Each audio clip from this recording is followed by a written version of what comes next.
Welcome to the Plant Fit Summit, bringing you the best in plant-based health and fitness. This is Luke and Toby, and today we have Dr. Stephan Esser. Dr. Esser is a physician, author, and motivational speaker specializing in sports medicine and lifestyle modification. He is dedicated to empowering individuals to achieve their best health and maximize fitness, fun, and function.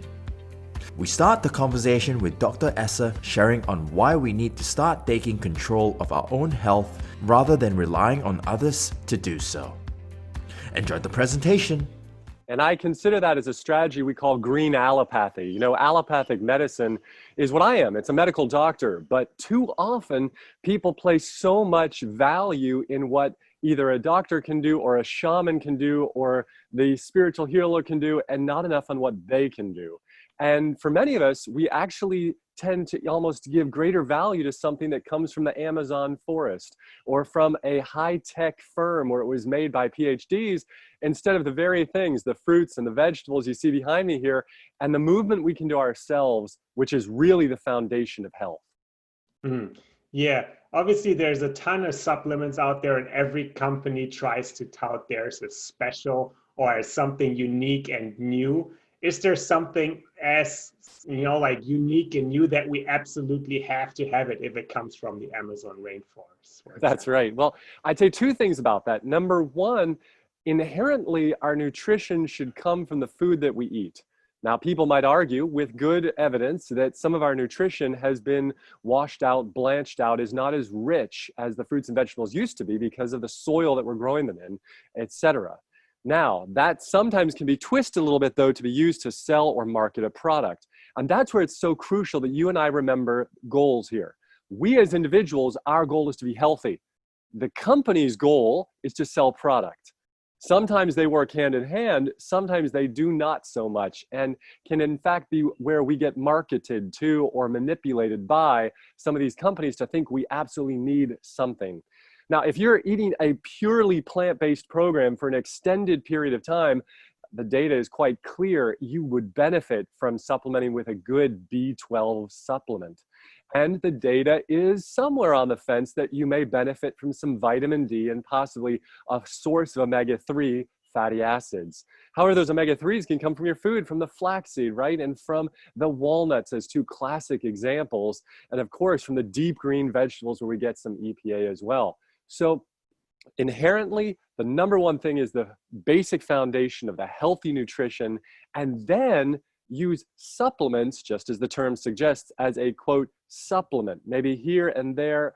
And reality is some things have their place. For example, maybe a little turmeric now and again for your joint pain, or a little boswellia, because many of us did not grow up eating a healthy plant-based program, and so we built up a burden of disease in our body. And so the occasional use of these supplements to supplement an already healthy diet can be of value. Now, I'd also comment that, for a person who, let's say, is trying to bridge the gap, they're going, for example, let's say from a statin to red yeast rice and then off of it completely, there may be some suggestion that's valuable. However, the real course of action, let's say for that hypercholesterolemic patient, the high cholesterol patient, right, is to begin to go on that plant-based program and watch the cholesterol come down naturally the way that it should. So I think this is where it's crucial to know ourselves, know our unique needs, and not get too sucked up into marketing, but really look at the data and have good resources to guide us. Yeah, perfect. When we take a step back, could you explain what are vitamins and what role do they play in our body? Because there's always like this talk about vitamin C and other vitamins that especially during winter time or nowadays during COVID times, people tend to supplement with. That's right. Well, so it's fascinating to know that vitamins are important. They are part of the what we call cofactors. So let's back up a little bit to our biochemistry class. Ready? We're going to go to biochemistry together. And remember that in our bodies constantly, even as you and I are talking and smiling and having fun together and discussing these important topics, there are biochemical reactions going on. in our brain cells, in my fingers as I'm moving them, in my heart, in my blood vessels. It's amazing to think this is happening. And as it's occurring, your body is making use of specific cofactors. So that, let's say A plus B equals C, but there may also be A plus B1 plus B2 plus B3 with B equals C. And so these cofactors are inherently crucial for all of the different enzymatic and biochemical processes in your body. So for example, you require vitamin C for a host of different things, from collagen formation to immune cell production, and the list goes on. Just like we require B12, right, for nerve production, for cellular health, for our red blood cell and white blood cell production. So all of these things are crucial for our bodies. And things like manganese and magnesium and selenium and all these fun little words, they are all required by your body. Now, these must be brought in through the mouth in order to get into our bodies where they can be used. And so thus the first place to get them from is from our food. But if you have depleted food or inadequate resources, or your body doesn't absorb it well enough, well, then that's where the supplementation may be of value. Now, these super therapeutic doses, for example, very high levels of vitamin C and things like that, I consider those as appropriate used perhaps in people who have significant health conditions or at a high risk. You commented now in the time of COVID, there are some data sets to suggest, for example, people given high doses of IV vitamin C right at the time they get admitted to an ICU with an upper respiratory will actually get out of the ICU 20% faster if they're having these high doses of IV vitamin C or even oral vitamin C. So definitely we should use the science where it's appropriate. And the vitamins themselves are important cofactors in the biochemical processes of your body and mine. Yeah, that's fascinating. Also seems like something that we should always look out for, that we get enough of it. So how do we know that we get enough of these cofactors for our body to function? Yes, the first place I recommend people start with is looking at their plates. And if that plate is not rich and rainbow colors, the deep greens, the deep purples, the deep blues, some people, when they go plant-based, they make the mistake. They go, okay, I'm going to have some iceberg lettuce and I'm going to have, a few corn chips. Well, that is not what we're talking about. That is not an adequately planned or designed, plant-based approach. So you need to look at the plate. It needs to be high in volume, because if you're eating plants, you've got to eat a lot of them in order to get adequate total calories plus the micronutrients. And then it's got to be incredibly colorful. Many people don't remember this, but it's fascinating to know that when you look at a plant, if you see that bright color of it and that richness of the colors of it, that is a sign that it has various phytochemicals. Those phytochemicals come with unique names like quercetin and things like rutidin, and all of these different fascinating terms. Well, these little molecules actually bind up and bind with many of the vitamins and cofactors we spoke of. So when you look at that plant, beta carotene is one of the common ones, right? You look at it and you go, okay, it's a deep orange pepper. It's a deep red beet. It's a deep blue, blueberry. These are the things you should be filling up with, because it tells you it's loaded with phytochemicals, phytonutrients, B vitamins, magnesium, all of these different things that you need. Now, don't forget too, there's been a good marketing ploy, or maybe it's just misunderstanding of the literature over the years, but many people think that, oranges or citrus are the best form or source of vitamin C, and that's inaccurate. In fact, vitamin C is in so many different plant-based foods. Even in potatoes, in the skin of potatoes. And I say all the time, it's fascinating. You may have heard about the, quote, Irish potato famine, right? Where all these people were dying. It wasn't because there wasn't citrus there. It was because there was no potatoes, and that was their number one source of food. And people in Ireland did not get scurvy, which is vitamin C deficiency. They were eating potatoes. It was the sailors who went on the boats and they ran out of potatoes, and they were eating just like wheat bran or that sort of a thing that had no vitamin C in it. And that's where they get vitamin C deficiency. So citrus are wonderful. I live in Florida, so I love citrus. I have a heart for it, but it's not the only source of, quote, vitamin C, etc. That's fascinating. And I love this study about the Irish and their potatoes. And we had Sputfit on our summit a few years ago, and he lived off potatoes just for a year, and his markers went up and improved, right? Which was mind-blowing. But yeah, there you go. Perfect. So nowadays, obviously, the immune system is something that's top of mind in everyone's life nowadays. I want to know, what specific maybe vitamins or cofactors can contribute to a strong immune system or a lack of maybe to a deteriorating immune system? And I tell people to think about three primary issues here when we think about the immune system. First of all, it's not only nutrition. So the nutrition has to be excellent. We'll talk about that. Next, we want adequate, complete sleep, that 6 to 12 hours per night, waking, rested. That is absolutely essential for the immune system. And the third is exercise. And it has to be in the right dose. So if you go to extreme levels of exercise where you're, kind of training for an Ironman 5-6 hours a day or something, the studies say that impairs immune function and it fatigues your white blood cells. But the sweet spot is that moderate level of physical exercise where we can talk but not sing. You're getting 30 minutes to an hour and a half or so per day of good deep respirations, getting that good blood flow. That enhances your immune cells. That enhances the ability of neutrophils, your white blood cells, to burst and release the peroxide to break down viral particles and bacteria, etc. So those three things, again, nutrition, sleep, and exercise. When it comes to nutrition, I want to think about two parts to that nutrition. Number one is going to be what you should be not eating, right? And the other is what you should be eating. So let's start with the nots first. And really, all of those heavily processed, heavily fried meat and dairy, all of that stuff. Why? Well, in particular, because think about it. When you think about that dairy, you're consuming the white blood cells of another animal. You're consuming this immune system of another animal that can trigger your own immune system in a negative way. This is why, when you look at the data, we suggest that newborn babies don't consume cow's milk for the first year or two of life because it increases their risk of autoimmune conditions like type 1 diabetes.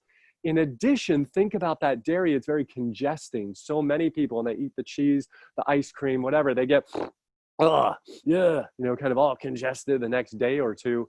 And that creates a perfect environment for bacteria and viruses to replicate. It's this congestion in the nasal passages and in the respiratory tract.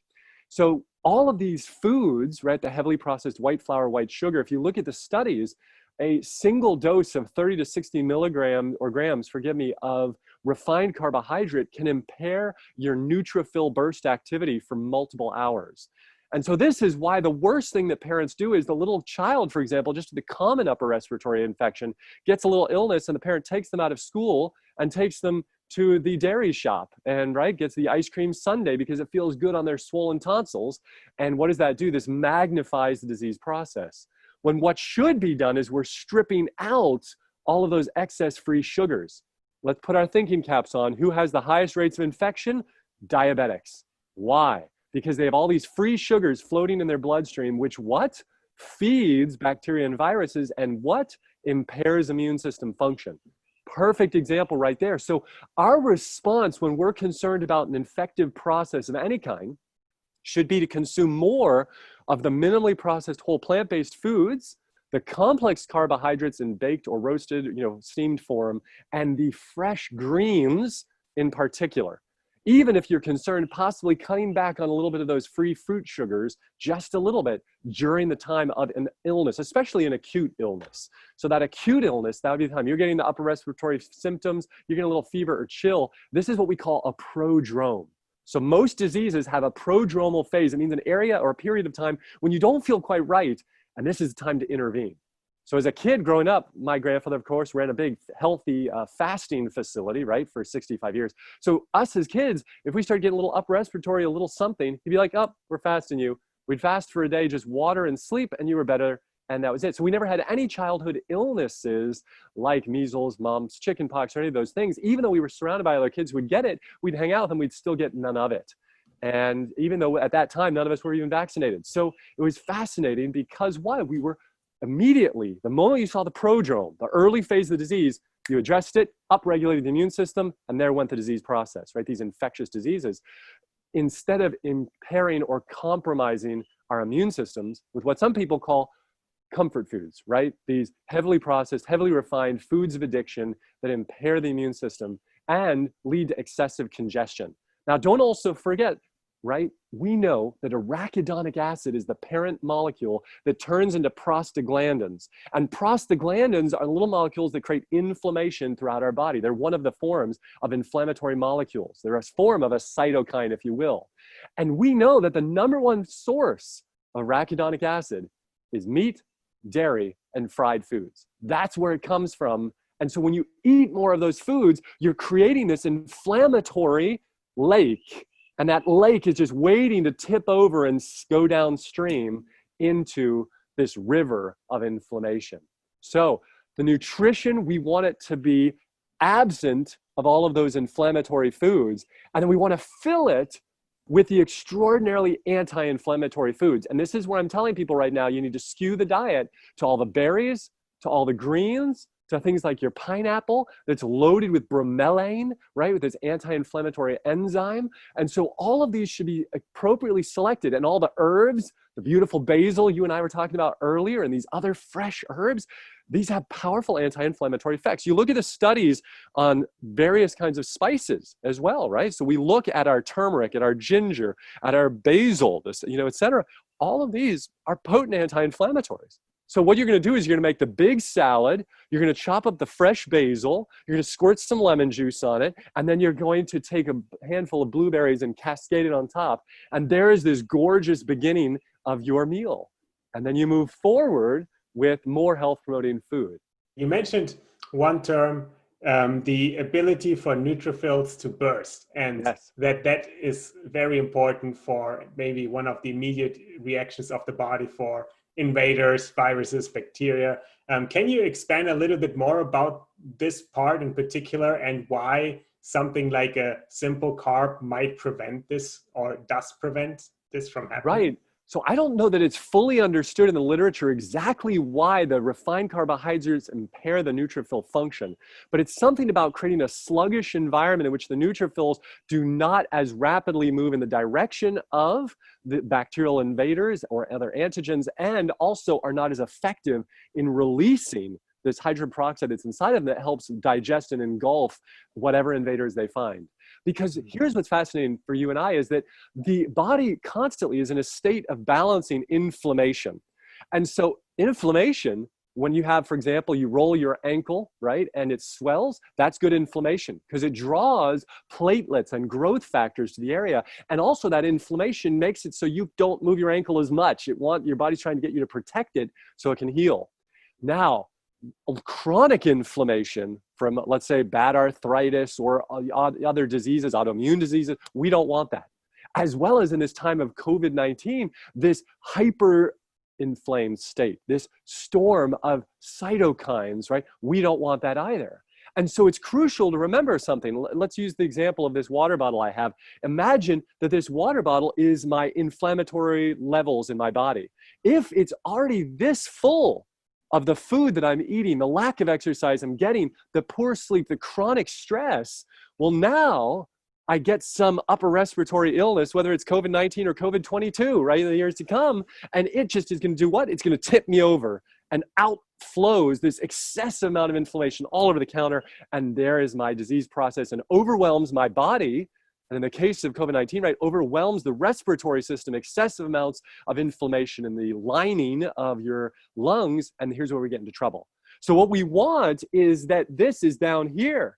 You've only got small levels of inflammation so that when you get any sort of disease process, et cetera, it gets the appropriate level of inflammation, but still stays contained in a way that doesn't harm the body. Because let's think about this. This is like an autoimmune disease. We want immunity.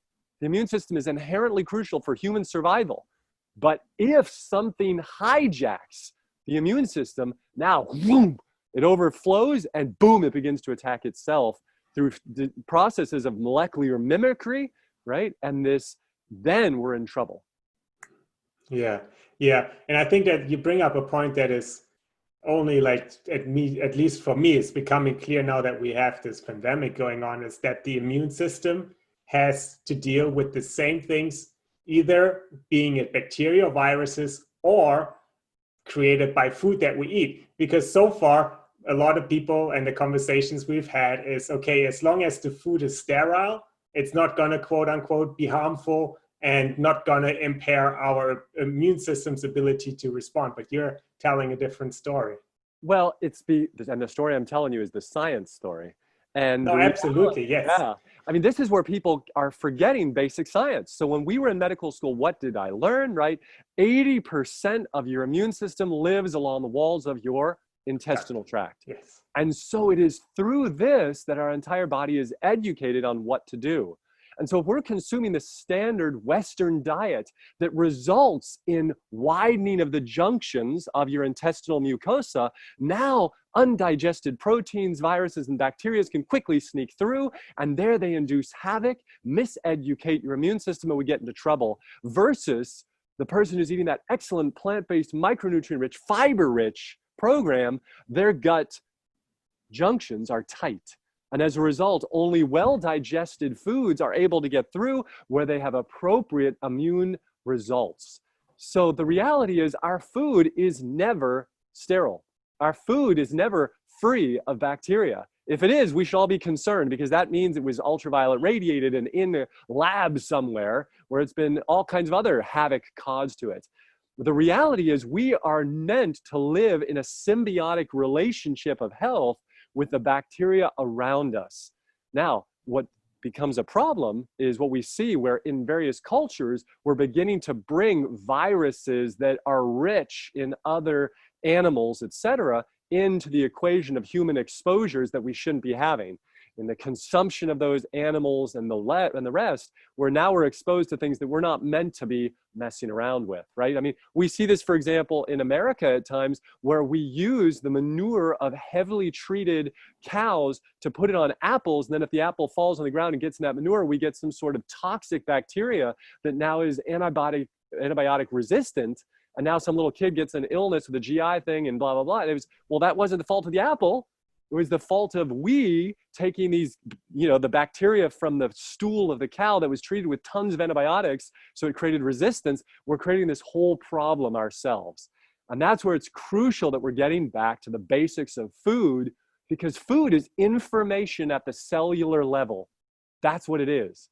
And it alters and influences the expression of all of our cells, whether they be immune cells, whether they be skin cells, or the like. Yeah, that's fascinating. In biology class, we also learned about the acid, right? Where the food has to pass through. And that's right. Someone might think that the acid is strong enough to kill off anything that's bad, right? Why would the body not be able to kill off what it's designed to be eating? So where's the disconnect? Why does some things pass through? Yeah, and so we want the hydrochloric acid you're making reference to that's produced by the stomach gut lining. We want that to be strong and powerful. However, we want to remember a couple things. Number one, especially in the Western world, many people take things that impair their acid production, right? The various kinds of reflux medications, because why? They're eating a horrible diet, so they've got chronic reflux and all this heartburn all the time, so they take drugs instead of fixing their food. So as a result, they're impairing their body's own production of acid, number one. Number two, we want various bacteria to get through. Why? Because we have a symbiotic relationship with those bacteria and they need to get in somehow. So it's not meant to just wipe out everything and destroy everything possible. If so, it would also destroy the vitamins, it would destroy the micronutrients and the enzymes that our body needs. So we have a delicate balance that's going on inside of us with regards to how much is broken down and what capacity it is broken down to. But so it makes sense to reduce our exposures to unnecessary things. Let me give you an example. This is why we have learned over millennia as humans that to wash our food is a good thing, because so many of us were getting gastrointestinal illnesses, right? And ending up having all of this constant diarrhea and not doing well as a result. But once we started washing our food and getting off some of these pathogenic bacteria, or at least not having as many of them all at once, now we can enjoy the food without constantly being in the bathroom. And so that's important. Now, but it's funny, right? As an aside, many people use this as a way to argue, well, that's why humans are meant to eat meat, right? Because of B12, because most of those bacteria that are on the ground and these enteric bacteria, they help produce our B12. And if you wash your food, you don't get as many of them. So thus you don't have as many of them in your gut. But again, that's why we can take a simple B12 supplement, right? And it keeps us away from having those GI illnesses all the time. You mentioned earlier that the body can sometimes confuse, let's call animal proteins or other like substances by animals, and that causes and triggers autoimmune diseases. How does this process work, and why maybe don't plants cause the same autoimmune diseases? Great question. You know, it's interesting to think about. So animal flesh is made up of proteins, fats, and the like. We are made of proteins and fats and the like, right? And carbohydrates and all the rest. But when you think about it, our flesh at a very basic level is very similar to the flesh of other animals. You know, you look at it under a microscope and you see many of the similar amino acids. And so our biology is such that the proteins, think about them like a little string of pearls. And that string of pearls, each protein, each pearl has a different name. Let's just letter them: A, B, C, D. There they are. Now, when you consume the meat of an animal, you're consuming those proteins in these pearl form, 1, 2, 3, 4, all together. When it goes into your body with the hydrochloric acid, the pancreatic enzymes, the grinding of your teeth, all of these things, this should break it down to where now it's just an A floating by itself, or a B floating by itself, or a C. Each of these specific amino acids, if they go into your body and are absorbed, should not spawn any form of immune response. It should be perceived as, oh, look, it's a protein, a little amino acid component of it. That's all it is. But if you get in there the whole string of A, B, C, D still connected, because the gut junctions have been widened through poor nutritional habits, medication exposures, chronic stress, and the like, now the entire string of proteins can get through. This becomes a problem if the A, B, C, D of that animal protein looks very similar to the ABCF of your thyroid gland, or the ABCG of your cerebellum, or the ABCH of your islet cells of your pancreas. I just listed off Hashimoto's thyroiditis, MS, and type 1 diabetes, all autoimmune diseases in which the body begins to attack itself because it got primed in an incorrect way. So this protein that was undigested gets through the gut wall, it goes into your mucosal associated lymphatic tissue, in other words, a little village of your immune system. And there, the immune system says, whoa, this is foreign, this shouldn't be here. I know this shouldn't be here, this just shouldn't be here. And it begins to attack the ABCD. But unfortunately, your immune system's not perfect, and it begins to misread ABCD, and then it looks over there and says, there's more, ABCF, and it mistakes the D and the F, and it just begins to attack. And so once it's turned on, it's just going kind of like friendly fire in the military, where you think it's, it's a bad person, but we really was your friend, unfortunately. And so the body begins to attack itself and destroy crucial cellular tissue. And once that process is off and running, that's where the real challenge becomes. How do we shut this down? How do we quiet this? How do we re-educate our military forces, right? So they understand, no. This is our friends. Do not harm them. And that's what's going on in our bodies constantly. And that's where, think about it this way. Here's another visual. Imagine the immune system is like a person in a factory, and they're meant to watch something come down a factory line, and each time check this, this, and this, and make sure it's appropriately made. Well, if you crank up the line too quickly and it's passing by too quickly, zoom, zoom, zoom, zoom, zoom, zoom, zoom, zoom, well, the person can't do their job, and things get through that shouldn't be there and cause problems. Or another example would be the person who's on the sidelines trying to check everything to make sure it's appropriate is sleepy. They haven't slept for 4 nights in a row. Are they going to be able to appropriately evaluate these cofactors that are going out into the bloodstream? Absolutely not. They will not be able to evaluate whether these antibodies that are being formed are appropriately being formed. They're so fatigued. That's a little simple analogy for you and I to think about, and why, if you look at the data, people who have impaired sleep, chronic stress, poor diet have higher rates of autoimmune disease, because we are compromising the basic elements of the immune system.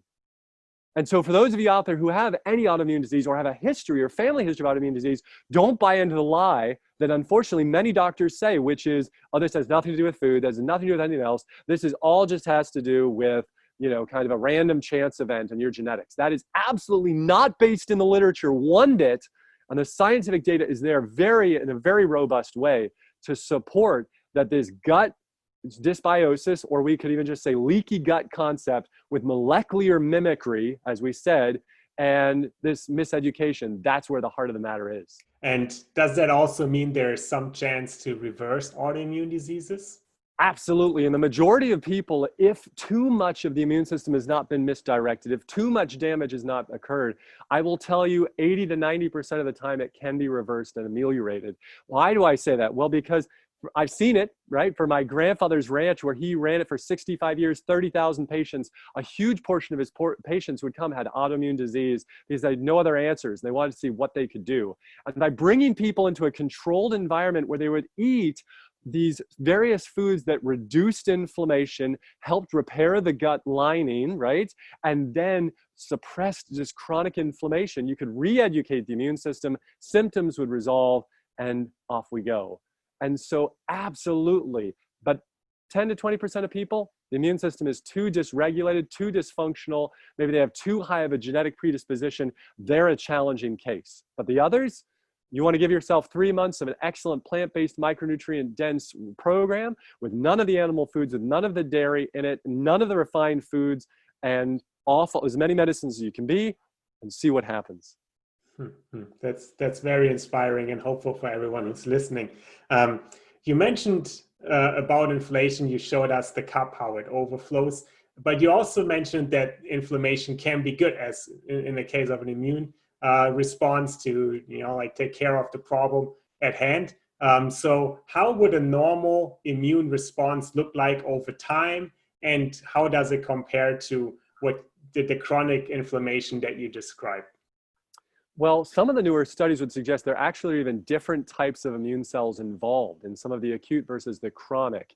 And so a good acute immune response, if we want to use the classic example again of an upper respiratory type infection, should be that the person, well, first of all, if you have an excellent immune system and you're well slept and well hydrated and excellent nutrition, et cetera, your likelihood of any significant illness from upper respiratory type viral infections is extraordinarily low. So you may just not even have any symptoms. And again, that's what we're seeing, right? Even now with COVID or coronavirus 19, right? Is that we're seeing that 90% of people, this is a non-event. 10% of people, it can be a very serious event for them. And the various risk factors for those people include their obesity, diabetes, hypertension, kidney dysfunction, liver failure, et cetera, as well as, advanced age, which for many people, the older they become, the more impaired their immune system is, the more chronically inflamed they are because of years of poor diet, lack of exercise, so on and so forth. So it's not just age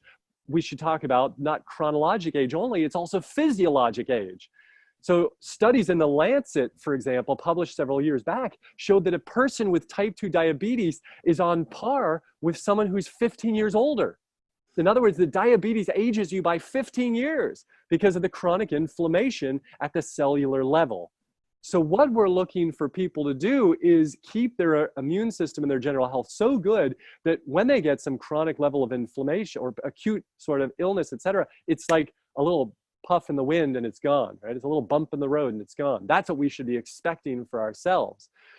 So acute inflammation, let's use even a better example of like the person who rolled their ankle, right? It should be, you rolled your ankle, it swelled up, you protected it for several days to 1 to 2 weeks. If there's no fracture in the bone, right, it's just a ligament sprain with inflammation, within 3 to 5 days, the inflammation should be coming down very naturally, and you should be able to walk on it within a week, if not before, and you should have no persistent residual symptoms, unless there was a significant anatomic injury, like a fracture or something beyond that.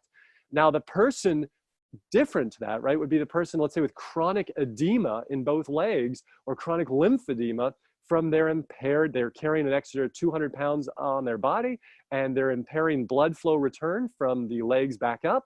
And now everything is just chronically swollen and inflamed. Their legs are red and discolored. They're beginning to get little venous ulcers. This is a state of chronic inflammation where, wow, we need to address aggressively, to try to get this improved.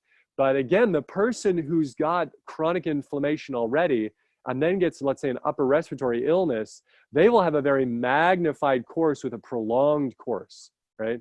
So another perfect example of this, right, would be shingles, right, where you get this reactivation of, if you will, chickenpox really in your body, and you damages or irritates some of these nerves that wrap around the body. It's severely painful, extremely uncomfortable. And many people talk, oh, it'll be weeks for this. Well, we used to see people at my grandfather's ranch, they'd get some shingles or something, or come in, they'd fast for like 2-3 days, they'd eat purely greens for a couple days, and they were all better, which is gone. No residual symptoms. What had they done? They upregulated the immune system, they normalized inflammation, and the symptoms resolved. I remember very well myself, I had this guy, he had MRSA, right, with his methicillin-resistant Staph aureus, a nasty bacteria. And he had had this a year before. He ended up with 6 weeks of IV antibiotics. It was so bad. He had all these pustules all over his legs and his groin. It was horrible. And so he called me up one day because he was a distant friend of the family, sort of a thing. And he said, I'm getting pustules on my leg again, and I'm starting to have all this pain in the same area that I had this past infection. Because I really don't want to go back in for IV antibiotics. What can I do? I said, well, number one, if you start getting fevers and chills and the rest, you need to go in, right? Because it means it's spread too much. So be conscious of that. Number two, I said, here's what you need to do. You eat nothing except for green vegetables in unlimited quantities and some sources of minimal, protein, if you will. And so I said, which is going to be, they were essentially all I had to eat was walnuts, a few handfuls of walnuts, almonds, and sunflower seeds with all his greens. That's all he could have, and then unlimited amounts of water. He did that for 3 days, and his pustules went away. Unbelievable, right? And people would go, oh, that's outrageous. No, it's not outrageous. It's biology and it's physiology. And what happened was, what did we do? Let's think about this. We stripped out all free sugars, which bacteria love free sugars. And that's what he was. He was a borderline, if not early diabetic. So his blood sugars were always up. We stripped out all free sugars. We fed him micronutrient-rich foods, right? That give the body the micronutrients they need, the molecules, the cofactors, and we give him fiber, which helps his gut flora to be healthier and more robust, yeah, and some simple proteins that he required as well. And that was it. And his body did what it is meant to do, which is fight off infection and heal. Beautiful. That's what we need to do, all of us. Every other animal on earth, what does it do? The cat, the dog, let's think about them because we know them well. They're in our homes. They get sick. You know what your dog or cat will do. It won't eat. It'll go out. It'll eat grass until it vomits, and then it'll lay in a corner and drink some water, and that's it until it feels better. We, on the other hand, we don't feel well. What's the first thing we do? Hey, where's my anti-inflammatory? Where's my ibuprofen? Where's my Tylenol? Where's my this? What are we doing? We should be listening to our body that says, you've been abusing me. You've been burning the candle at both ends. You've been eating poor food. You've not been getting your sleep. And I'm not well. And you created an environment that can get viral infections, bacterial infections, etc. So that's at the heart of the matter that we want to be focused on. And earlier in this interview, you mentioned that even a single serving of simple carbs could, defer the immune responsibility for a couple of hours. And then after a few hours, we take the next one. So when is it ever going to kick in? Absolutely. And don't forget too, the studies out of Johns Hopkins. So this is where I love this. It all goes hand in hand. So those single high fat, high cholesterol meals in a person who has normal blood pressure, normal cholesterol, impairs endothelial function, in other words, blood flow, by 50% for 4 hours in the brachial artery, which is a massive artery. So now equate that to the other tiny blood vessels and capillary beds that are all over your body, in your nose, in your lung tissue, etc. So if you're eating that high fat, high cholesterol meal, you're impairing blood flow. In other words, you're blocking up the little highways and byways that normally your immune system's required to travel on. So it's like, A, you're making your immune system sleepy and dysfunctional, and B, you're shutting down the highways so they can't even get in where they need to get. So if there's a big forest fire and you're wanting to send in there, your firefighters, they can't even get there. First of all, they're drugged up and sleeping. And number two is the highways are closed. So this is why this food makes so much sense for us when it comes to our immune system and our overall health.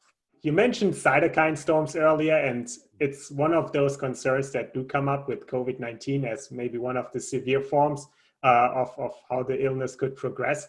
What are cytokine storms, and maybe how do they relate to what we see on a maybe daily basis in chronic inflammation? Yeah, so let's remember that cytokines are molecules in our body that are inflammatory in nature. And if you look at the studies on the different types, so there's like, for example, adipokines. These are cytokines that are formed from adipose tissue and the like. And so these molecules circulate in our bloodstream, and they have various and variable effects on our body. I think the literature right now, there are some positive effects that various cytokines have at low levels. And then there are very damaging effects that others have, especially at high levels with chronic exposure. And this gets to what you and I spoke of earlier about there should be levels of inflammation that occur in response to specific stressors, that these levels of inflammation have a health benefit. So when you get that upper respiratory illness, you want some inflammation. Why? Because when you inflame the lining, let's say, of your lung tissue, it is drawing to it the growth factors, the platelets, the various white blood cells, your stem cells, etc. It is chemically signaling through your bloodstream, there is an issue here, come here, we need your help.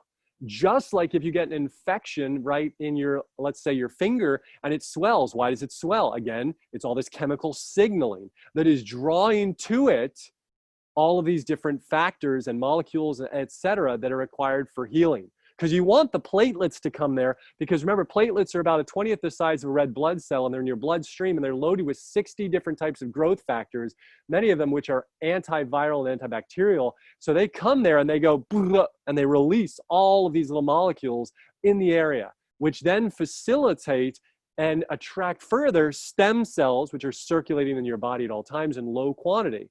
And all of these work together in order to save your life and to protect you. But if you bring too many of them together at one time in one place, or there is a level of dysregulation, now it turns into a riot and a chaos instead of what should be a peaceful process of healing that is occurring. And so in the person who lacks the appropriate checks and balances on this growth, they get this, quote, cytokine storm, where now the level of inflammation is so over the top that it's just, think about the lungs themselves, imagine them like, if you will, sponges. And the sponge, the little lining of the sponge, that little part that you and I can squeeze closed, those little that's lung tissue. And traveling through there are blood vessels. And that's where diffusion occurs of all of this wonderful oxygen and carbon dioxide back and forth, etc. And so if it gets too thick and swollen, it can no longer do the easy diffusion of oxygen and carbon dioxide going out, oxygen coming in. And as a result, we begin to impair that process. That's where we begin to have difficulty breathing. Then fluid begins to build up in the lungs. And before you know it, you've decreased the amount of lung tissue that's actually working. Now you're short of breath. And it's just a vicious cycle. And you're immediately going downhill with this. And so the person who, again, their inflammatory levels are already extremely high, they are just waiting for this to destroy their lives, right? And to end up. So this is where, so look back at the data.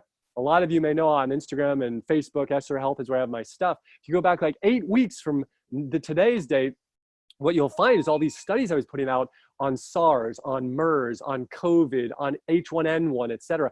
And it's all the same. The studies show that if you are carrying extra visceral fat, you have a higher risk of being, what? Admitted to an ICU, intubated, and of death.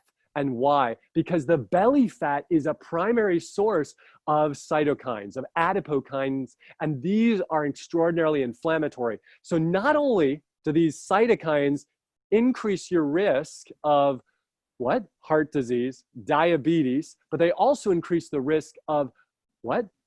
High blood pressure and all these other inflammatory conditions, but also hip osteoarthritis and knee osteoarthritis, as well of what? These infectious disease processes, and they impair our immune system. So for all reasons, today is your day. And you don't need some special test to know if you're chronically inflamed.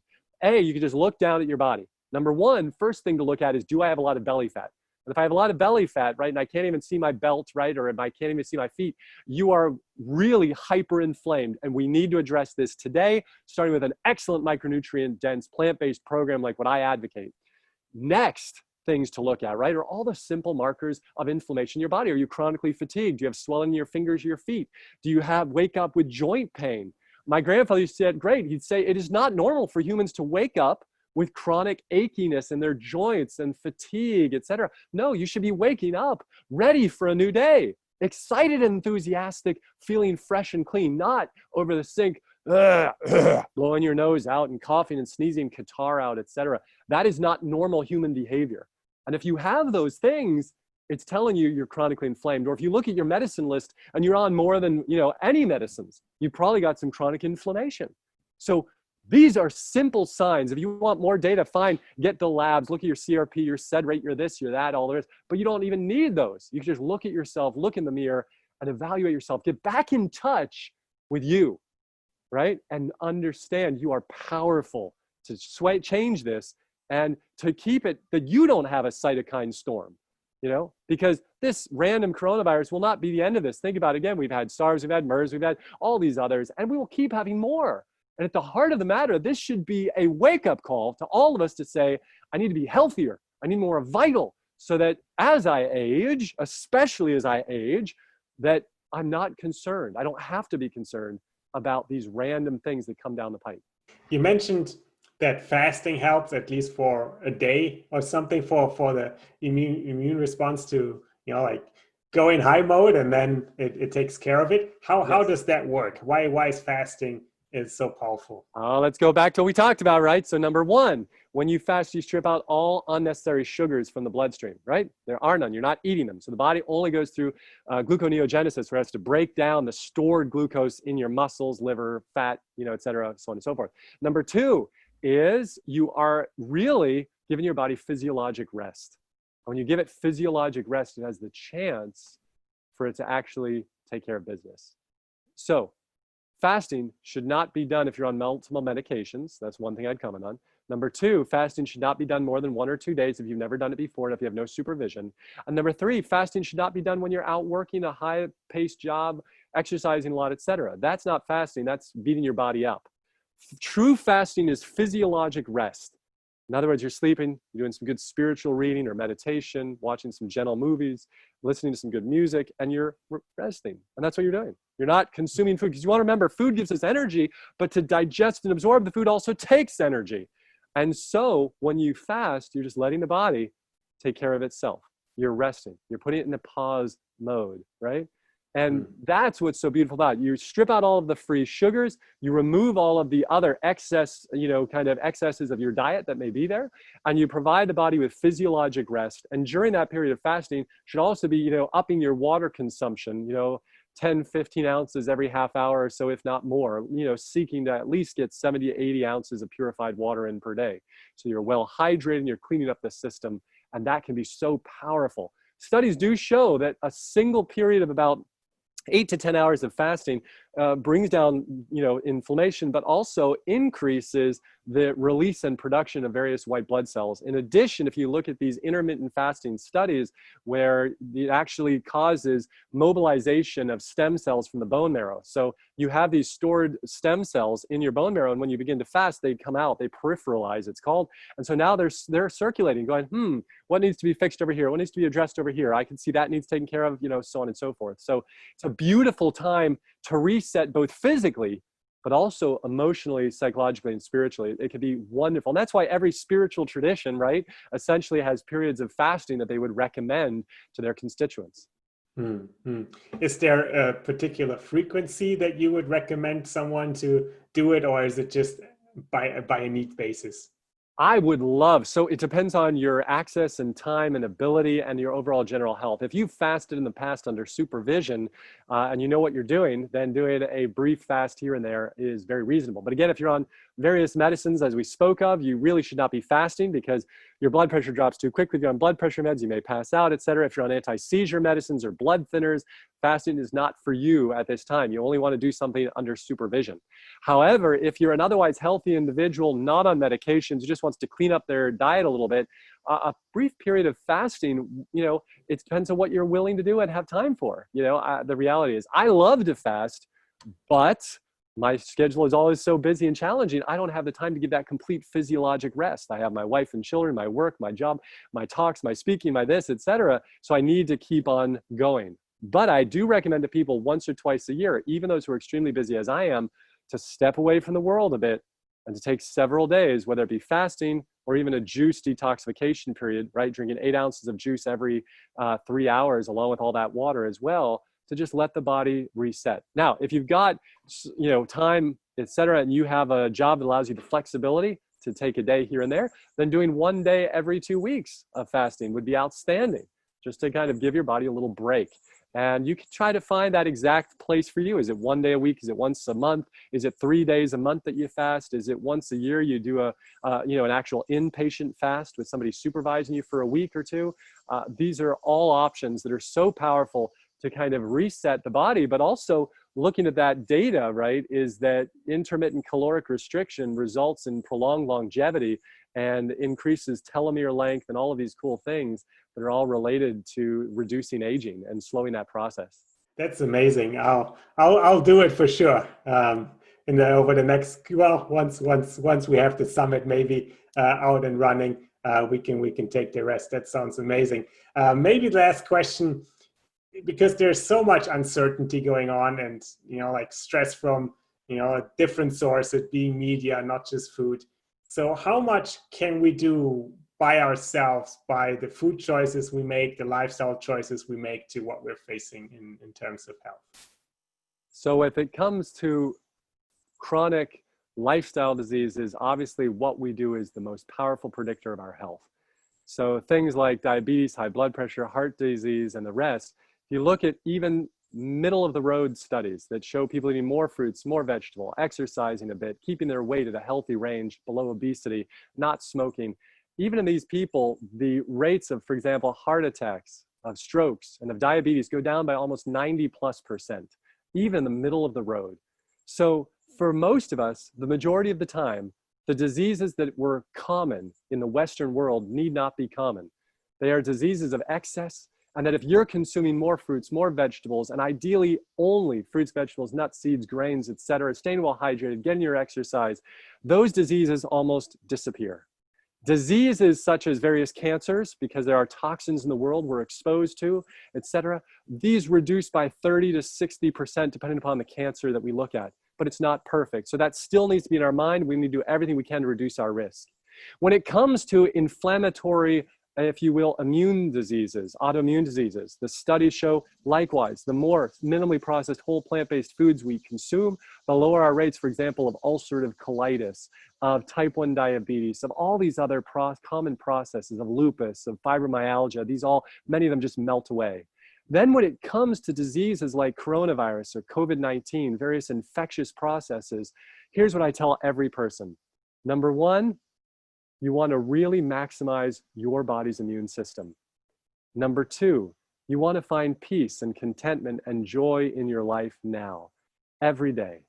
For the overwhelming majority of people, based on the scientific literature that exists, coronavirus is a relative non-entity.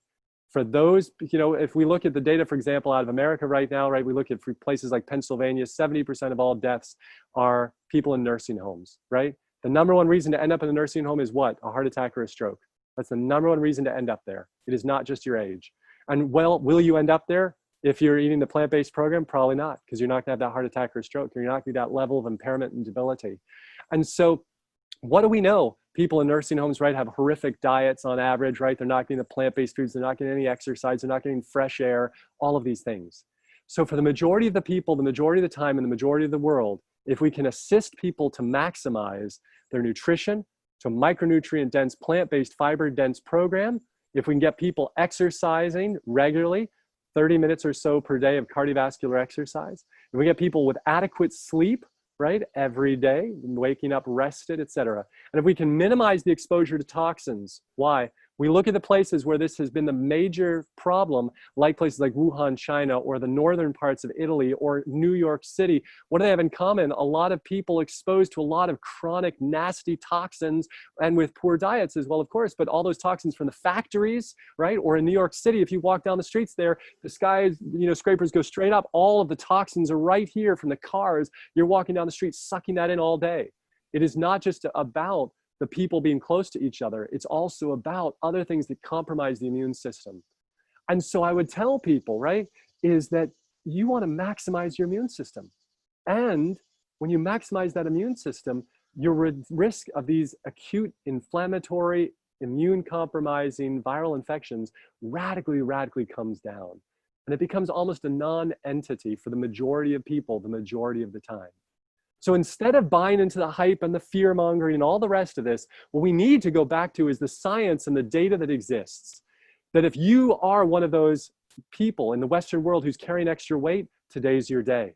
Today's your day to bring that weight down and start now. If you're one of those people who's on blood pressure meds or diabetic meds or has chronic inflammation, today's your day. Do not wait. So coronavirus may be that wake-up call to you to say, I've been putting this off, and I've been saying I'll do it one day. I've been watching Tobias and the team, but I just haven't done it over the last couple of years. Well, today's your day. Now's your time, right? Don't wait. Don't stop. This is your moment, because you can maximize your immune system and you can radically reduce your risk of both chronic diseases, which are most likely to kill you, as well as reduce your risk of uncommon diseases, which will likely not even be part of your story. Well, I love your passion, and this was amazing. Thank you so much, Dr. Esser. My pleasure. Thanks for everything you're doing. I'm delighted to be part of it. We hope you've enjoyed this presentation. A wise man once said, "You make a new life by making new choices." Now, if you know that what you eat matters, if you know that health comes from healthy living, then the time to make new choices is now.